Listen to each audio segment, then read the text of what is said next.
Hi, everyone. My name is Ronnie Kaye, and I've got you for the next hour. I'm delighted to be here. I'm delighted to be part of this wonderful, wonderful conference. And today, I'll be talking about the Breast Cancer Toolbox, Part 1. When I was first diagnosed with breast cancer, which was 1981, nobody was talking about breast cancer out loud. It happened in secret. It was behind closed doors. Nobody shared about it. I didn't know anyone who had ever had breast cancer. And I was very fortunate. I live in Los Angeles, and my cousin Amy, all the way from New York, called me and said, I know someone who's had breast cancer. Would you like her phone number? She said it would be okay to call. And Amy's friend became my lifeline. It was the one person I knew in a very strange world who could hear what was going on with me, teach me some of the language, really provide hope, because she had been through it 3 years before. It's like, oh my God, there's life on the other side of this. That phone line became my lifeline.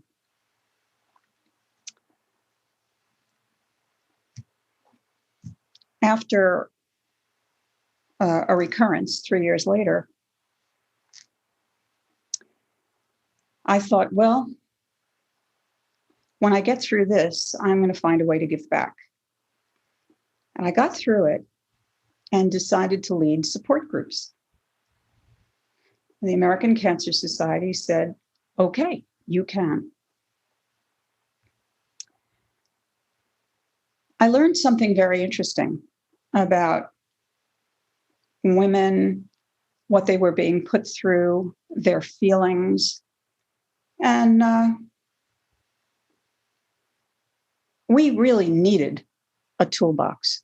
That's what it turns out to be. I mean, at first diagnosis, we're just not equipped for this at all. You have to deal with the diagnosis of a life-threatening illness, which is terrifying enough. Try to survive treatments that can sometimes be very, very rough. Grapple with the emotional issues that surface during diagnosis, during treatment, after it's over.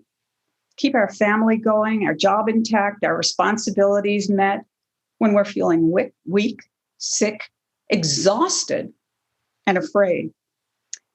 Learning to live in a world where there are no guarantees and struggling to hold on to some sense of optimism. It's a big, big task. So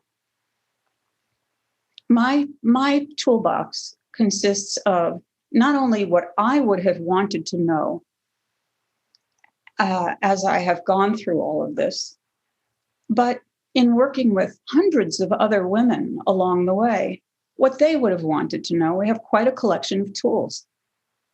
So let's take a look. Let's take a look at the breast cancer toolbox. The number one tool, as far as I'm concerned, is validation. What does it mean? You know, we go through an experience like this, our feelings explode all over the place.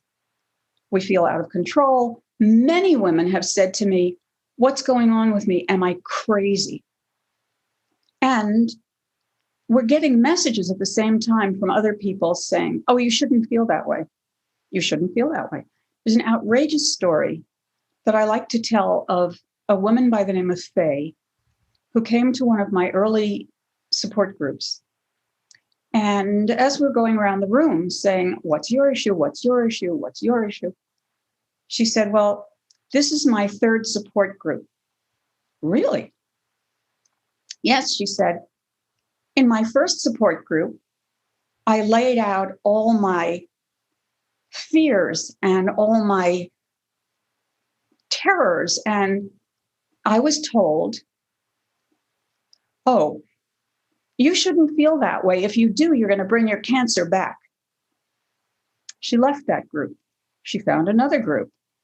In that group, the therapist said to her, as Faye let out all her anger about having to go through this experience, she said, you're too angry to be in this group. It's making other women uncomfortable. And that's how Faye wound up in my support group. And in my support group, all feelings are welcome, all of them.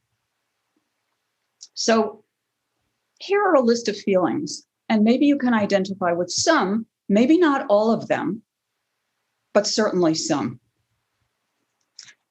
Fear and even terror, anger, depression, helplessness, hopelessness, frustration, guilt, shame, resentment, envy, impatience, incompetence, self-hate, vulnerability, isolation, anxiety, sadness, loneliness, confusion, grief, preoccupation, obsession, self-criticism, regret, anguish. And I suppose that I could go on. If you've had a feeling that I haven't named, please type in a question or a statement, and I'll be getting those regularly. So just let me know. So with all these feelings, this is what happens when our feelings don't get validated. We get more confused. We feel sadder. We feel angrier. We get lonelier. We feel disconnected, and we shut down. So when I think about validating feelings, I actually think about how people have such a tough time with feelings, how threatened they feel by other people's feelings, and how threatened they feel by us because we're feeling all over the place and they don't want to touch that with a 10-foot pole. They don't want to get too close. They don't know how to fix it, which is such a shame. We're not asking to be fixed. We're asking only to be understood. So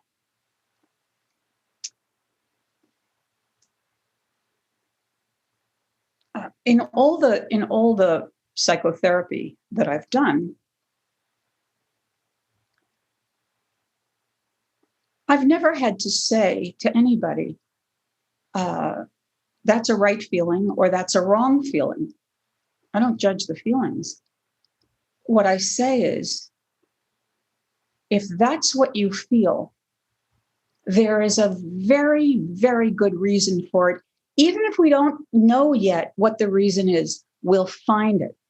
So if somebody's depressed, we'll find the reason for it. They don't have to know immediately, but there is a very good reason for it. If they're angry, there's a good reason for it. If they feel lonely, there's a good reason for it. Well, why should you feel lonely? You're surrounded by family. Everybody loves you. No, I feel lonely. Then there's a very good reason for it. Let's talk about it. That kind of validation takes away the, am I crazy? What's going on with me? We are not crazy. We're never crazy for having a feeling or having a bunch of feelings. Now, because we've got all these feelings, I was very puzzled, and I've been speaking about these kinds of feelings for a long time. I got a speaking invitation many years ago, and it was the strangest one I had ever received. They gave me a choice. We want you to speak. We want you to speak either about maintaining a positive attitude following diagnosis or maintaining positive mental health through the breast cancer experience. I will tell you that I have some very, very negative feelings about positive feelings. Maybe it doesn't make sense, but if somebody says to me, no, you have to think positively, a funny thing happens. If I try to impose a positive statement on myself when all this frightening negative stuff is roiling around in me, the positive stuff feels like a lie, and I will reject it. I simply won't accept it. It's almost as though my body rejects it. So, how do you get to positive? Is there a positive? How do you get to a positive? Well, that's an interesting thing. If you have difficult to bear feelings, some people might even call them unbearable. One thing to do is to look for escape. Let's escape the feelings and think positively. Be positive offers an escape, but it's a pseudo escape. It's a false escape. Why? Because if you try to impose something positive when there's all this other stuff that needs attention and deserves attention,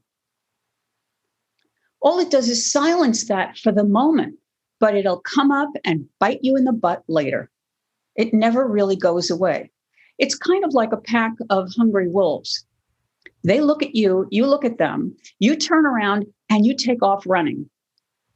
So what does the pack of wolves really do? They see you running, they run after you. You run faster, they run faster.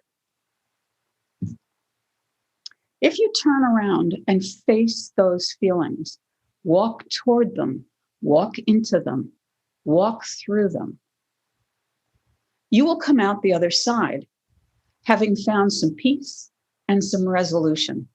You want positive? That's what I describe as positive. That's the real positive. Okay, so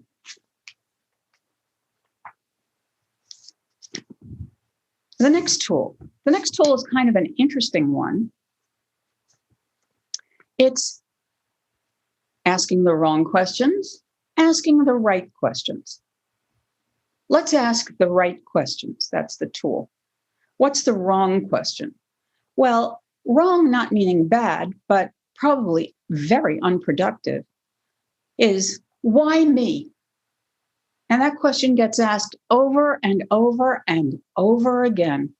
It's kind of natural to say it in the moment or in every moment. Why me? Why is this happening to me?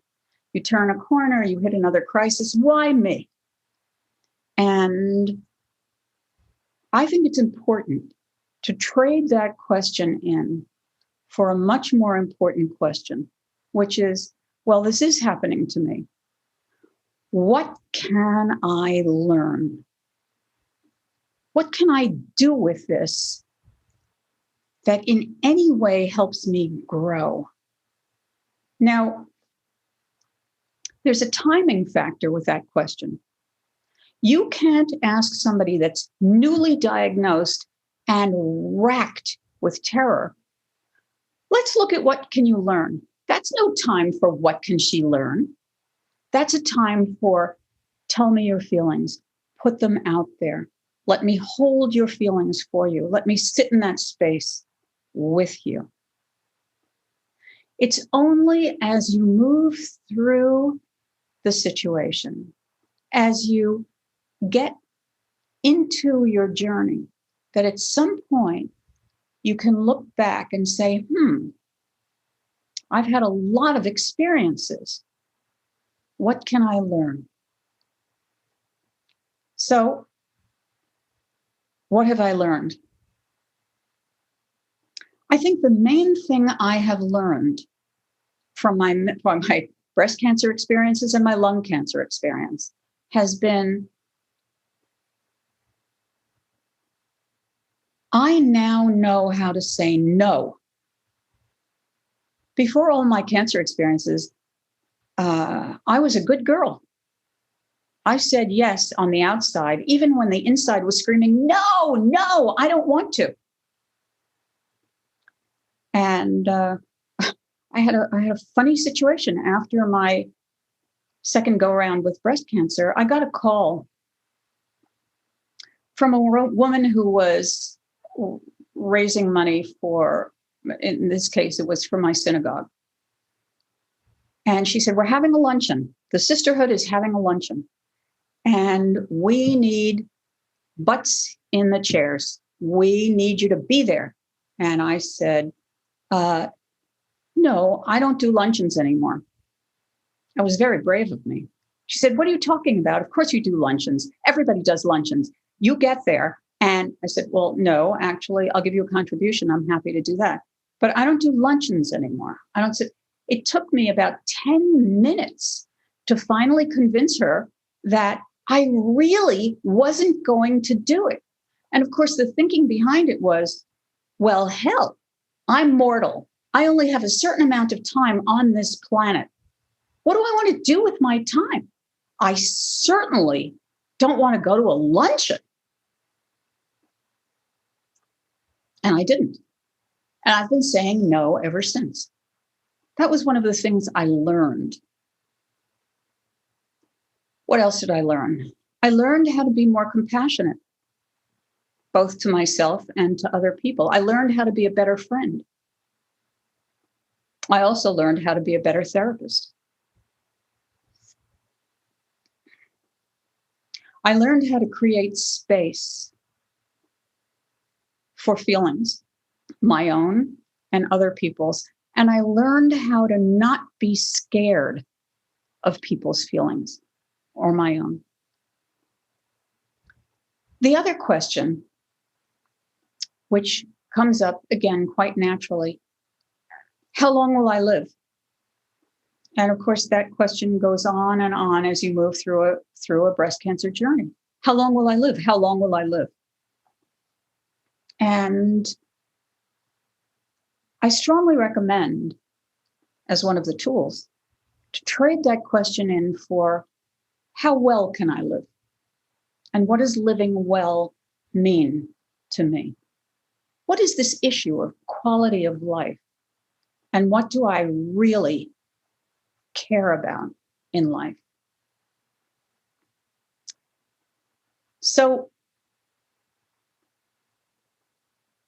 knowing, first of all, that I only had a certain amount of time on the planet,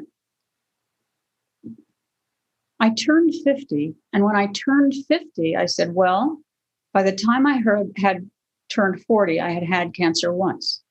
By the time I turned 50, I had had cancer twice. You know what? I've always wanted to go down the Colorado River on a raft. I better do it now. And so for my 50th birthday, I gave myself a 12-day ride on a raft down the Colorado River. It was really a terrific, terrific present. But that was part of, okay, I accept that I'm mortal, that I'm not going to be here forever. What do I want to do with my time? How well can I live? So that became another very important tool for me and, of course, for others. I see that there is a question. How do you turn your negative thoughts off? That's a very good question. And, you know, it's kind of like it's like the pack of wolves. If you try to run away from them, just really run away, they'll keep chasing you. So what do? Invite your negative thought and sit with it. But sit with it in this particular way. You tell your negative thoughts, you write them down, do whatever you have to do. These are my negative thoughts. You find a comfortable place to sit down, and your agreement with yourself is that you're going to set a timer for 15 minutes. And while that timer is ticking away,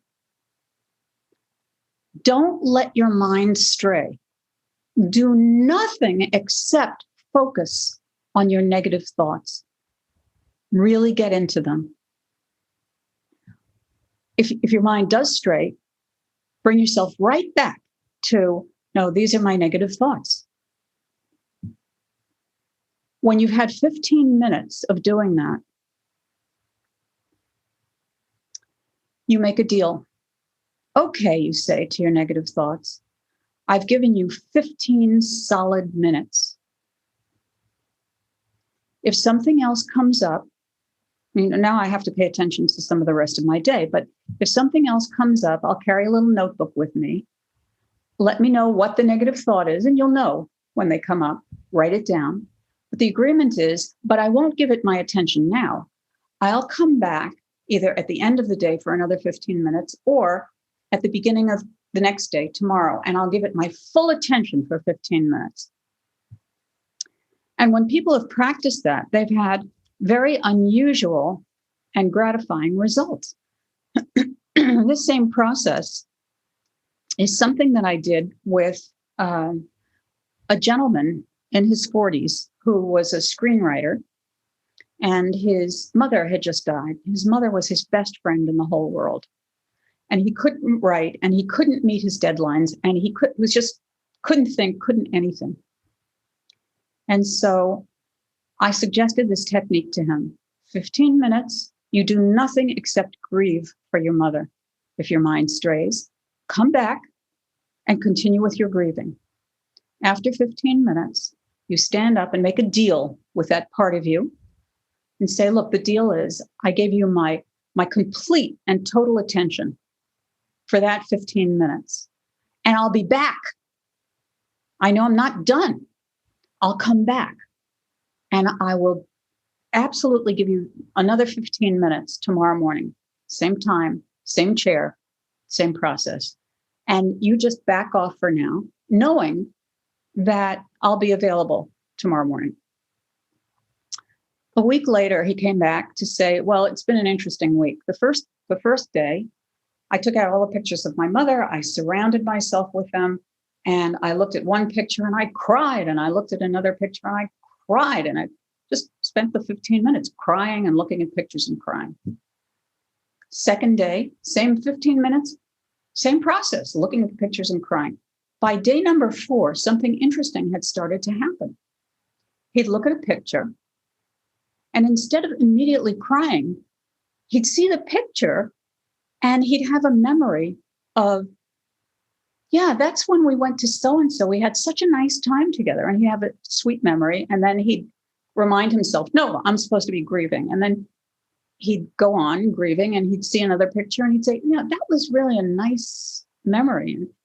Meanwhile, because he was paying attention to his negative thoughts, his grief-filled experience, he was able to free up big pieces of the rest of his day and do what he had to do, knowing that he would come back to his grieving, that he wasn't expected to just put it aside, just as you are not expected to put, you're not expected to put your negative thoughts aside. That's one thing. And give it the time it needs. It doesn't have to take up your whole day. It doesn't have to invade your space altogether. Make it a piece of what you do. The next thing about how do you turn your negative thoughts off is, well, what are those negative thoughts? If you have a negative thought like, I don't think this chemo will work, or I'm afraid this chemo won't work, that you're out of balance. You are falling into one negative possibility. Now, I'm not going to tell anybody, what are you talking about? Think positively. Of course your chemo will work, because I just said how negative I feel about positive thinking. What I will say is that it's almost human nature to fall into the worst possibility. But that puts us out of a state of balance. We recognize one possibility, but we don't recognize other possibilities. So acknowledge, yep, that chemo may not work for me. On the other hand, there's another story I could tell myself, which is the chemo works very well. And my tumor markers go down, and I'm a happy camper. And so you begin to balance some of those negative thoughts with other stories. You don't eradicate a negative thought. You just say, wait, I'm out of balance. Let me get back into balance here. We can always tell ourselves another story. There was a man who came to me once to work with road rage.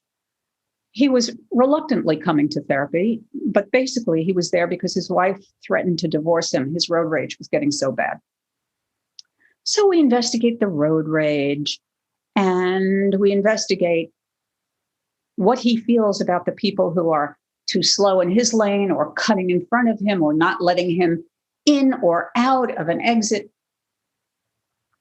And it turns out that all these people feel to him just like his abusive father, who really was out to get him in every possible way. So here he is on the road driving, and somebody cuts him off, and he's locked into an old experience. And here's this father out to get him. And I said, oh, well, now we know what story you're telling yourself. Tell yourself another story. What are you talking about? He said, what kind of story? There's no other story. Of course there's another story. All right, tell me another story. So I tell him another story. Oh, this guy probably got a call from his wife who's at home. The car won't start. Her water just broke. It's their first child. And she's beside herself saying, come home right away. I need you. And he's just getting there any way he can. He's so focused on that. That's a different story. And it's interesting how, as he learned to tell himself different stories, he would calm down. This is the same thing. You know what story you're telling yourself. That's the negative thought. And is it possible? Sure. But there's also another story you can tell yourself. Practice. You don't have to practice telling yourself the negative story. It's all right there waiting for us. But you do have to practice telling yourself a positive story. Getting yourself back in balance, calming yourself down, soothing yourself, and remembering, there I am again in my negative story, but I've forgotten that there's another possibility. Here's a positive story. But thank you so much for asking the question. And if you have more questions about that, I'm very happy to entertain them. Now, the next tool is really predicated on this saying, which many of you may have heard. In life, when one door closes, another one always opens, but the hallways are a bitch. So what's the tool? Getting through the hallways. How do we get through the hallways? And that takes patience, a little bit of faith that there is a doorway at the end of that hallway. And the idea that, contrary to the way our current technology works with phone and fax and TV and email and internet, and everything happens right away, and much of it happens perfectly, we somehow decide that emotional relief should be immediate, that there is a magic wand or a magic word or a magic recipe for getting emotional relief immediately. And there is not. Now, there are many people who find emotional turmoil so unbearable that they look for escape from their own emotions in some very harmful ways. They drink, they drug, they spend, they become debtors.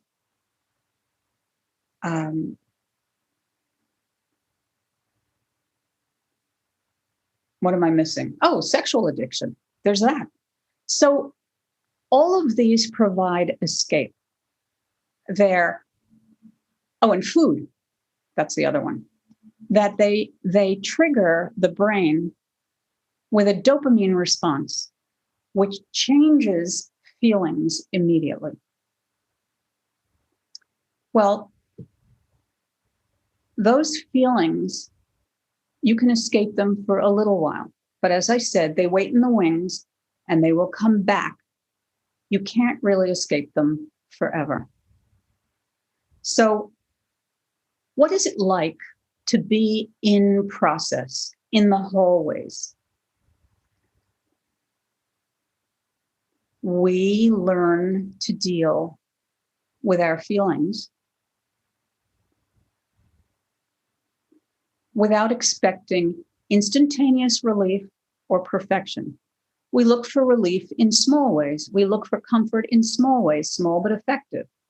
I know for myself, one of the ways that I got some relief from all these big feelings was to call a friend and share what I was feeling, put it out there, and have the friend say,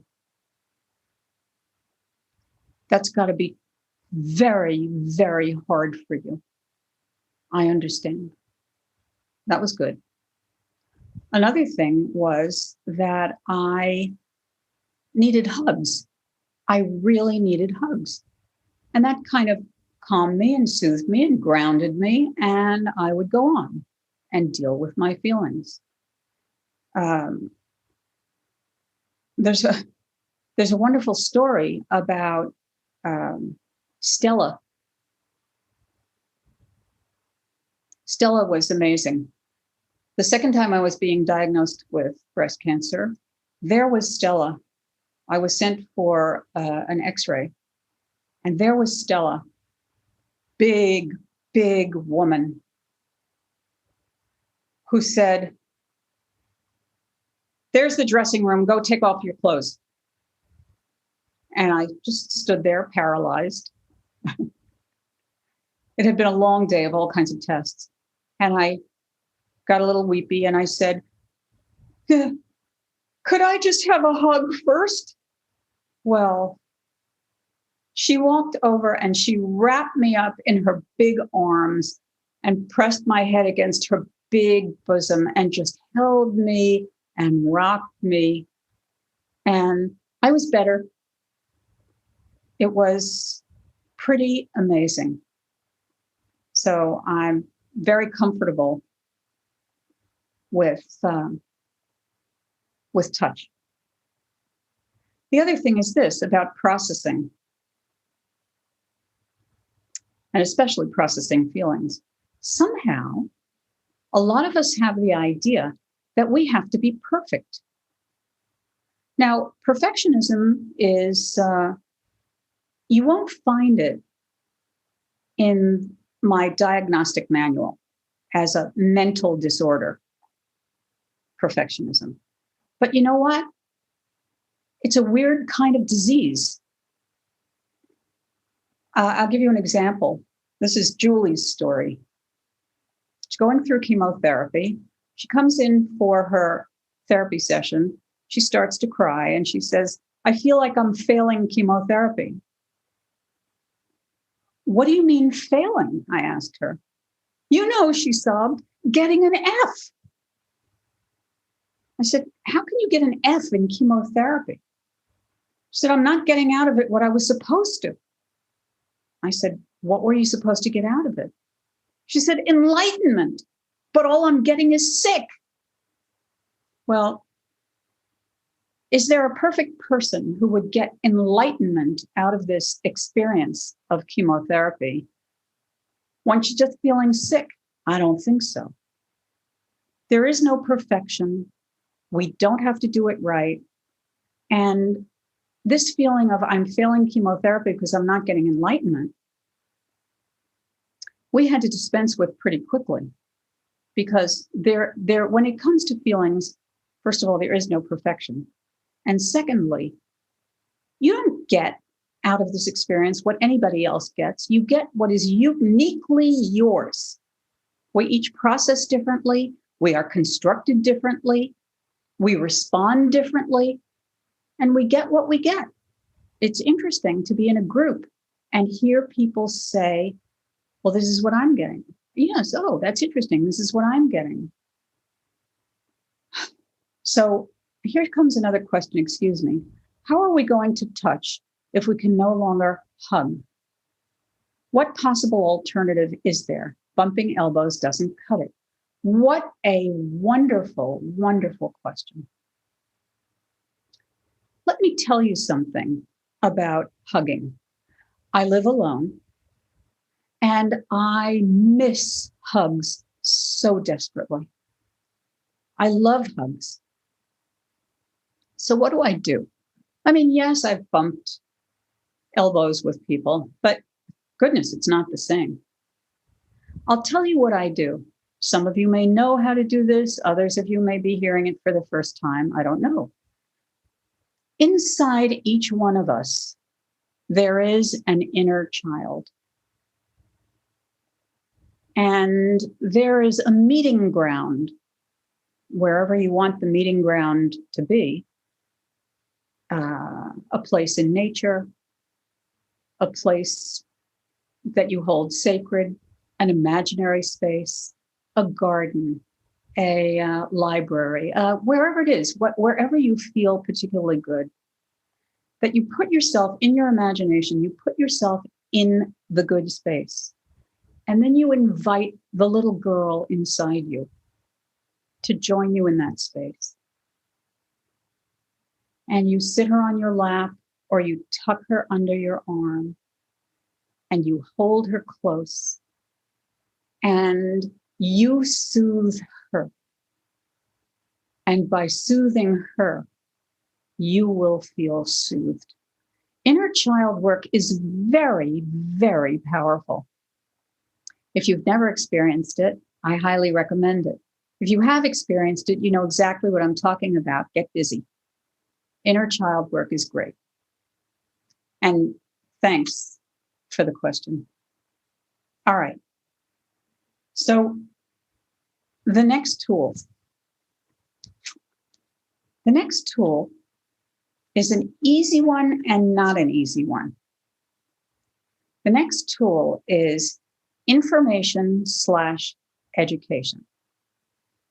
What we know really is that knowledge is power.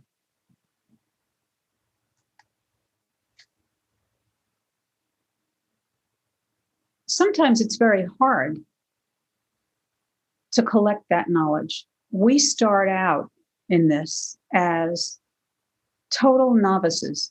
We've never been exposed to the terminology. We've never been exposed to the biochemistry. We really don't know anything about this. And it's absolutely overwhelming. How do we acquire the information and the education? So let's start with information. Let's just start with information. What happens when you go to the doctor?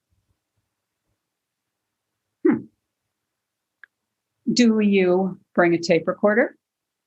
Do you bring a friend? Do you prepare your questions in advance of the visit with the doctor? This is really important. Prepare in advance. Organize your questions so that when you sit down with your doctor, you have very specific questions that you need to focus on.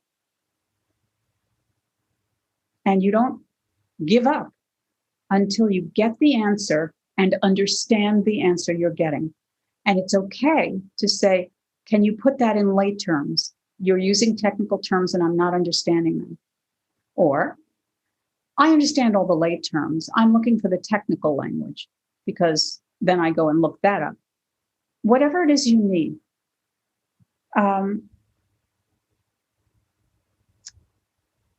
If you're going to learn about what's cooking with you and what's cooking with breast cancer in general,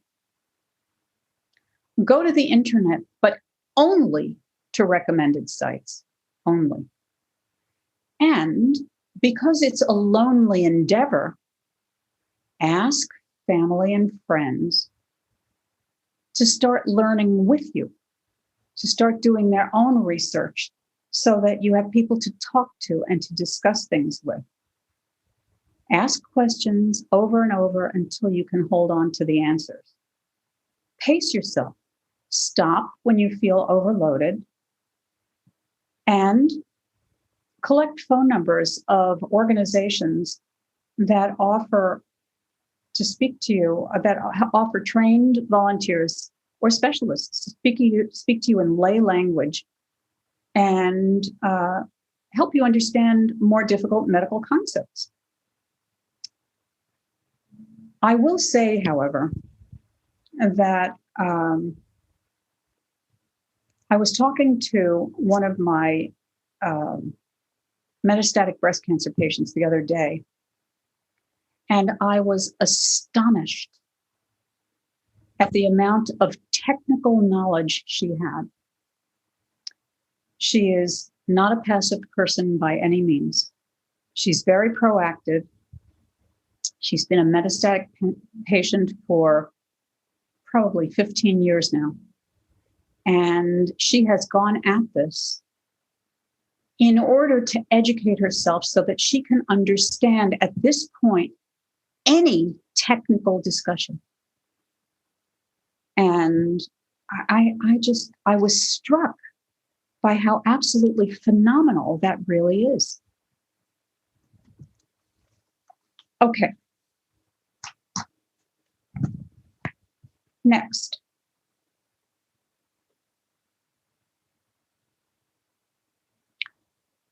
This tool is called Use Crisis Intervention Techniques. What does that mean? Well, when I was in graduate school, one of the courses we had to take was crisis intervention, the management of crisis. And crisis is, by definition, a state of overwhelm. Okay? In a state of overwhelming feelings, completely overwhelmed, we get disconnected from the thinking, reasoning part of our brain, it's called the prefrontal cortex. We get disconnected from that. So here we are in overwhelm and we can't think. So what do? Too many things coming at us too fast, too much on the plate. What it sounds like typically, what I have heard from many of my patients at some point is, I just can't do this. I just can't do this. And then there's, of course, a list. When I ask, let's break it down. Let's break it down into all the things that are on your plate, which is the first step in crisis intervention. Let's see all the pieces that you're trying to play with. I get too much information to assimilate. I have the carpool to drive, doctor's appointments to get to, insurance issues to handle, treatment decisions to make, dinner to cook, laundry to do, memory problems, horrible fatigue, not to mention an overload in the emotional department. And what we do is two things. First is we break it down into, all right, what all have we got? And second, we borrow power. What does that mean, borrowing power? Well, you break things down into small components, sit down with somebody whose head is working, and let them make the list for you as you, this and this and this and this. All right, here's a list. And then, in terms of crisis intervention, choose one thing only, and handle one thing at a time. And there'll be a plan for handling that one thing.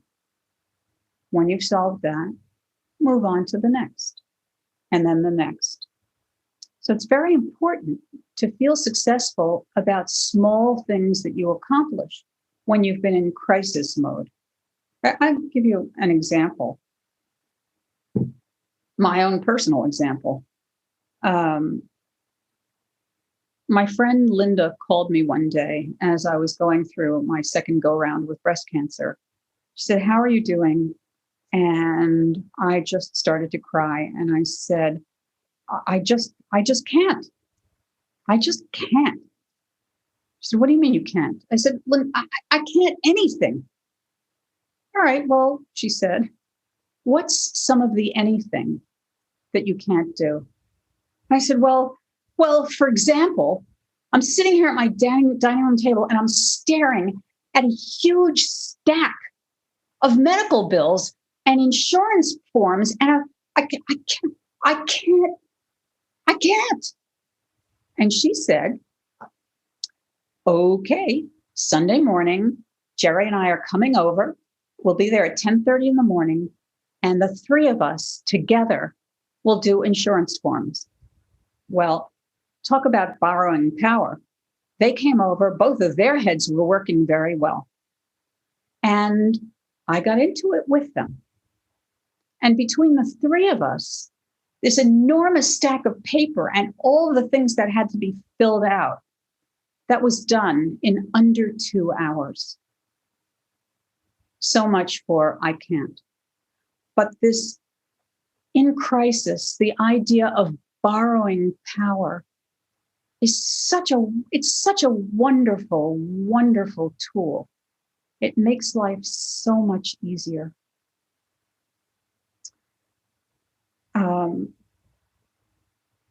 And of course, I owe them big time. The fifth tool, and then, I will be going on tomorrow about some of the other tools. And one of the important tools is communication. Another important tool is support. Another important tool is the mind-body connection. There are wonderful tools that there are two tools I'd like to mention before we stop today. One is honor your body. Now, we fight our bodies.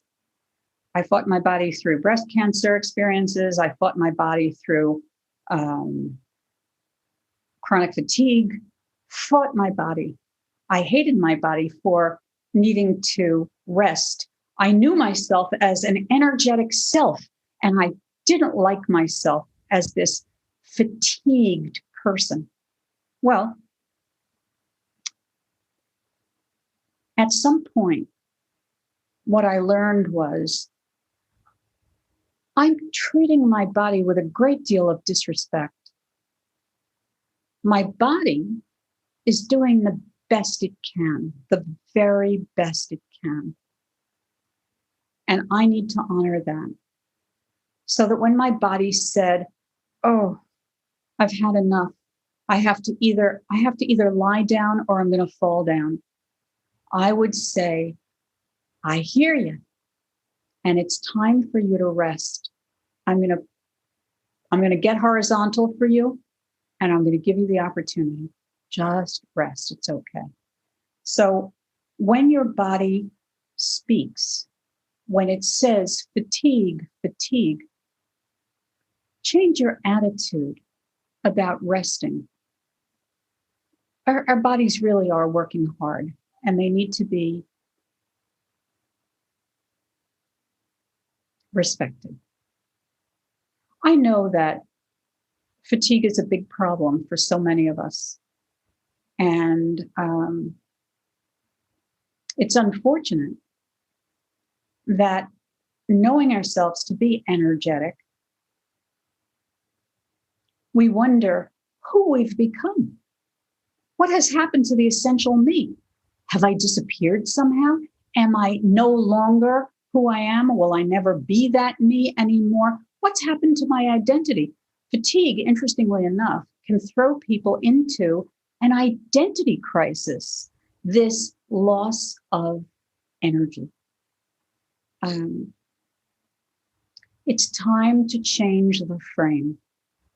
It's time to understand that what our minds see that we have to go through, what we say yes to, because we know that it will prolong life, what we say yes to, our bodies have to endure. That's what has to happen. And so we need to honor our bodies, take into consideration the wear and tear and the fatigue, and honor our bodies when our bodies are telling us time to rest. Okay, and the final thing that I'd like to talk about today is inspiration. Now, there are many people attending this conference. Some are just newly diagnosed with metastatic breast cancer. Some are journeying along the way. Some are, I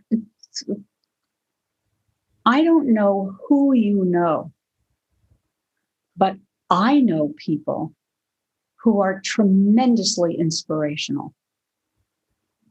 And there is nothing like that.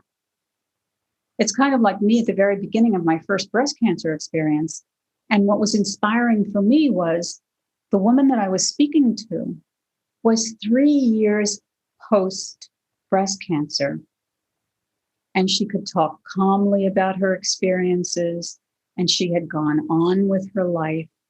And for me, that was, at that time, that was all the inspiration I needed. That was phenomenal. Somebody who needs inspiration now, I can rattle off names.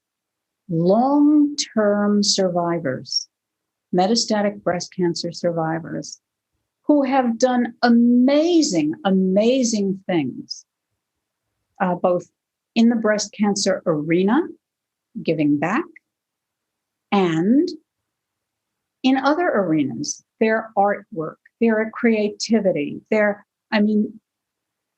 yes, they're on a journey. No, that journey hasn't stopped them from some of the richness in their lives. And there's no substitute. There's just no substitute for inspiration at all. So find those people who inspire you. I'm actually thinking about Terry Anderson. I wonder if any of you know his name. Terry Anderson was a Vietnam prisoner of war, I think, for 4 years. And he wrote a book about surviving and the inner resources that he had to find in order to survive for those 4 years. I consider that man an inspiration to everyone for any reason. So we look for inspiration, and we make the most of it when we find it. And then you never know when you will become the inspiration for someone else, which is a very lovely thing. So I wonder if any of you have any particular questions about the tools that I've talked about so far.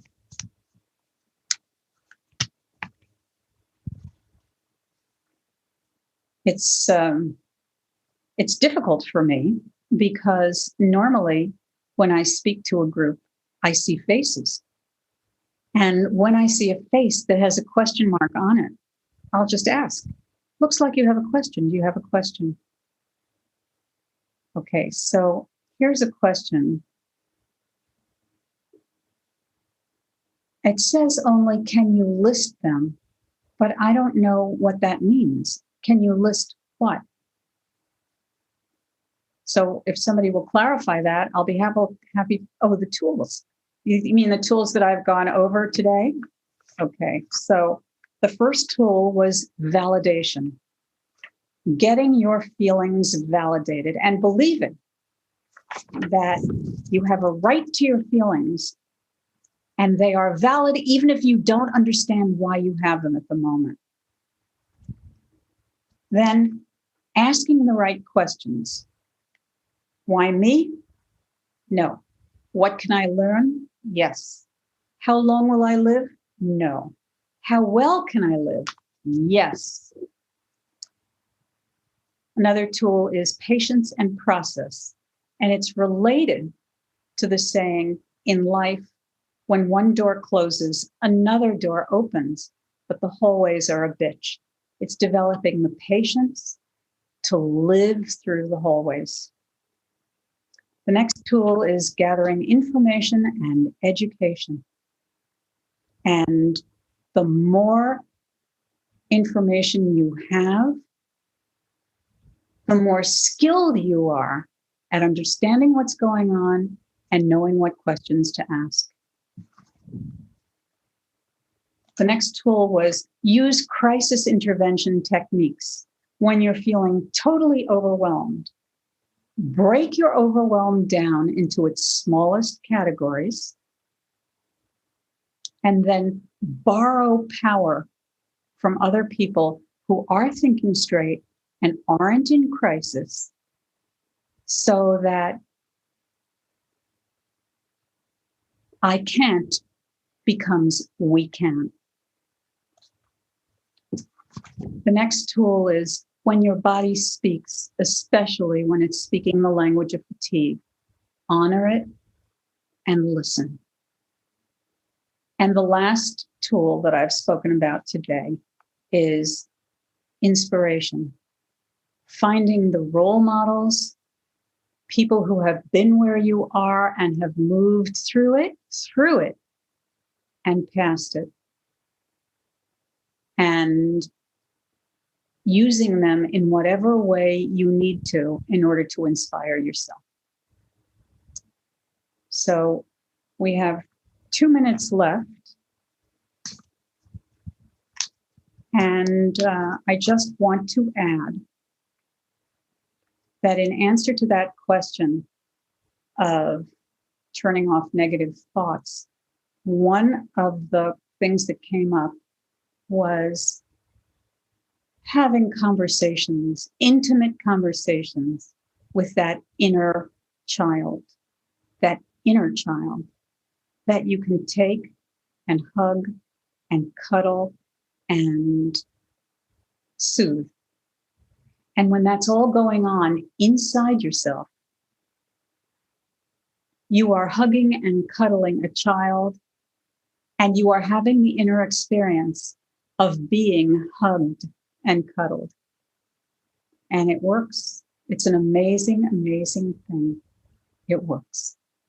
So it's been a pleasure to be with you all today. If you'd like to hear more tools, come back tomorrow at 3, and we'll look at some more tools. Okay, everybody. Have a lovely evening.